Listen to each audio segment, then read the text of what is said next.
Hi hello welcome back to my channel. இன்றைக்கி நம்ம என்ன பார்க்க போகிறோம் அப்படின்னா, ரவாவில் எல்லோரும் உப்புமா தான் செஞ்சுருப்பீங்க. பட் நாங்கள் டிஃப்ரெண்ட்டாக ரவா பிரியாணி செஞ்சுருக்கோம், அதுவும் மட்டன் வச்சு.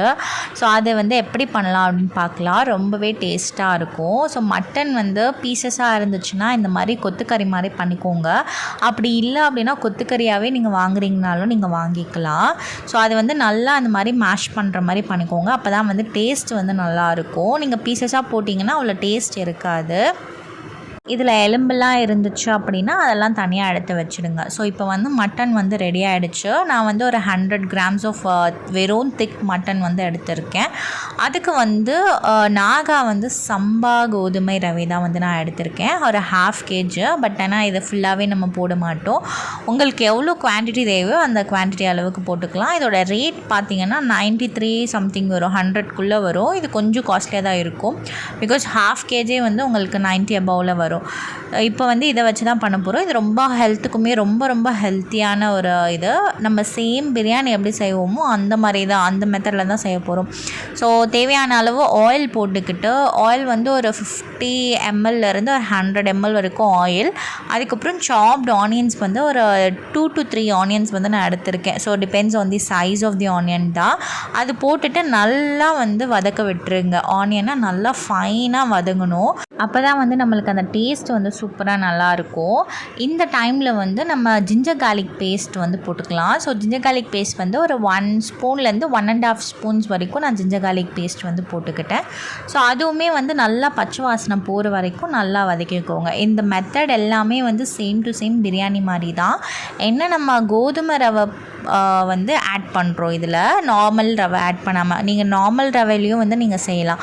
அதுவுமே டேஸ்ட்டு நல்லா தான் இருக்கும். நான் அதுவுமே இன்னொரு வீடியோவில் உங்களுக்கு செஞ்சு காட்டுறேன், அதில் என்ன குவான்டிட்டி அண்ட் மெஷர்மெண்ட்ஸ் எப்படி போடணும் அப்படின்ட்டு. இப்போ நான் ஸ்லைஸ் பண்ணி வச்சுருக்கிற டொமேட்டோ போட்டுக்கிட்டேன். அது நல்லா வதங்கினோடனே நம்ம தேவையான அளவு சால்ட்டு, ஸோ அதுவுமே போட்டுக்கிட்டு நல்லா வதக்கிட்டு லைட்டாக டர்மரிக் பவுடர், ஸோ அதுவுமே போட்டு நல்லா மிக்ஸ் பண்ணிக்கோங்க. ஸோ இதை மிக்ஸ் பண்ணி வந்த உடனே நம்ம கொத்துக்கறி மாதிரி பண்ணி வச்சுருக்கோம் இல்லையா, கீமா. ஸோ அந்த மட்டன் கீமாவை எடுத்து இதில் நம்ம போட்டுக்கலாம். இந்த ஸ்டேஜில் நீங்கள் மட்டன் கீமாவை போட்டுக்கலாம். ஸோ கீமா கொத்துக்கறி பண்ணுறதுக்கு முன்னாடியே நல்லா வாஷ் பண்ணிக்கோங்க. ஸோ பிகாஸ் இது கொத்துக்கறி மாதிரி பண்ணிட்டீங்க அப்படின்னா வாஷ் பண்ண முடியாது. ஸோ அதனால் நம்ம ஆல்ரெடி நல்லா வாஷ் பண்ணிக்கலாம். நீங்கள் கடையில் வாங்குறதா இருந்தால் அதுக்கப்புறம் நீங்கள் வாஷ் பண்ணிக்கலாம், ஒன்றும் பிரச்சனை கிடையாது. நம்ம வீட்டிலே பண்ணுறது நான் முன்னாடியே நல்லா வாஷ் பண்ணிட்டேன். ஸோ இப்போ அதை நல்லா போட்டு அது கலர் சேஞ்ச் ஆகிற வரைக்கும் நம்ம நல்லா வதக்குன்னு வதக்கணும். அது நல்லா வதங்கினோடனே நம்ம சில்லி பவுடர் போட்டுக்கலாம். காரத்துக்கு ஏற்ற மாதிரி சில்லி பவுடர் நான் ஒரு 1.5 ஸ்பூன்ஸ் தான் போட்டேன். அதை போட்டு கொஞ்சம் லைட்டாக வதங்கினோடனே அந்த பச்சை வாசனை போகிறதுக்காக நான் தண்ணி ஆட் பண்ணியிருக்கேன். ஸோ தண்ணி போட்டு அப்படியே லைட்டாக கொதிக்க விட்டுருங்க. இப்போ நல்லா கொதிச்சிடுச்சு. இந்த ஸ்டேஜில் நான் ஒரு ஸ்பூன் ஆஃப் கர்டு போட்டிருக்கேன். ஸோ அதுவுமே போட்டு நல்லா மிக்ஸ் பண்ணிக்கலாம். உங்களுக்கு லெமன் இருந்தால் கூட நீங்கள் லெமன் ஆட் பண்ணிக்கலாம். லெமன் ஆப்ஷனல் தான். நான் இதில் ஆட் பண்ணலை. பிகாஸ் நான் கர்ட் அண்ட் தென் டொமேட்டோ அதிலே அந்த புளிப்புத்தன்மை இருக்கும் அப்படின்றனால லெமன் எக்ஸ்ட்ராவாக ஆட் பண்ணல. உங்களுக்கு தேவைன்னா நீங்கள் ஆட் பண்ணிக்கலாம்.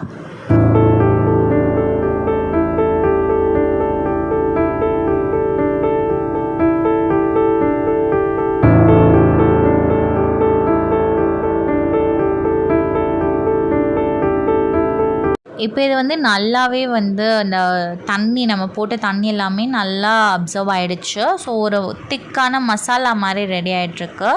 இந்த டைமில் நம்ம கோதுமை ரவை மெஷர் பண்ணி போடணும். ஒரு கிளாஸுக்கு 3 glass ஆஃப் வாட்டர் போடணும். ஏன்னா இது நார்மல் ரவா மாதிரி இல்லை, இது வேகிறதுக்கு கொஞ்சம் டைம் ஆகும். அதனால் 2.5 3 glasses ஆஃப் வாட்டர் வரைக்கும் நம்ம ஆட் பண்ணிக்கலாம். ஸோ நீங்கள் ரவா போடுறதுக்கு முன்னாடி அதில் கொஞ்சம் அந்த கிரேவியாக பண்ணிவிட்டு அதுக்கப்புறம் போடுங்க. பிகாஸ் அப்படியே அந்த திக்கான பேஸ்ட்டில் போட்டிங்க அப்படின்னா ஒரு மாதிரி கட்டி கட்டி ஆகிடும். அதனால் நான் லைட்டாக கிரேவி மாதிரி பண்ணிவிட்டு அதுக்கப்புறம் நான் இந்த ரவையை டைரெக்டாக போட்டேன். ஸோ சில பேர் வறுத்து போடுவாங்க. இதில் வறுக்க தேவையில்லை, நம்ம டைரெக்டாகவே போட்டு நல்லா மிக்ஸ் பண்ணிக்கலாம். நீங்கள் நார்மல் ரவை எடுத்தால் தான் வறுத்து போடணும். அப்படி இல்லைன்னா அது ஒரு மாதிரி கம் மாதிரி கொலன்னு ஆகிடும். ஸோ அந்த ரெசிபியும் நான் நெக்ஸ்ட் வீடியோவில் எப்படி செய்கிறது அப்படின்ட்டு நான் உங்களுக்கு சொல்கிறேன். இப்போ வந்து நான் சொன்ன மெஷர்மெண்ட்டில் வந்து தண்ணி ஆட் பண்ணிவிட்டு ஸோ நல்லா வந்து மிக்ஸ் பண்ணிக்கோங்க. அந்த தண்ணி கொதிக்கிற வரைக்கும் வந்து நம்ம வெயிட் பண்ணணும். அதுக்கப்புறம் தான் வந்து நம்ம குக்கருக்கு விசிலே வந்து போடணும். ஸோ இந்த டைமில் வந்து உங்களுக்கு சால்ட் வந்து கம்மியாக இருந்துச்சுன்னா டேஸ்ட்டு பார்த்து நீங்கள் ஆட் பண்ணிக்கலாம். இது வந்து நீங்கள் குக்கரில் செய்யலைனாலும் ஓகே தான். பிகாஸ் வந்து சம்பா கோதுமை ரவை வந்து வேகிறதுக்கு லேட் ஆகும். அதனால தான் வந்து நாங்கள் குக்கரில் செய்கிறோம். நீங்கள் நார்மலாக வந்து கடாயில் கூட செய்யலாம். லாஸ்ட்டில் வந்து நம்ம கொத்தமல்லி, புதினா இதெல்லாமே வந்து தூவிட்டு அதை நல்லா கொதிச்சு வந்தோடனே நம்ம குக்கர் வந்து க்ளோஸ் பண்ணிடலாம்.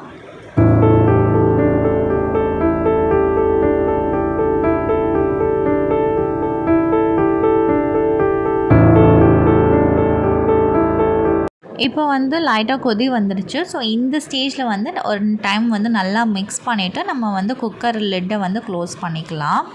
இது வந்து 2 to 3 விசில் வச்சா போதும். 2 விசில் ஃபாஸ்ட்டில் வச்சுட்டு ஒரு விசில் சிம்மில் வச்சு எடுத்துக்கோங்க. 1 இல்லைன்னா 2 சிம்மில் வச்சு எடுத்துக்கலாம்.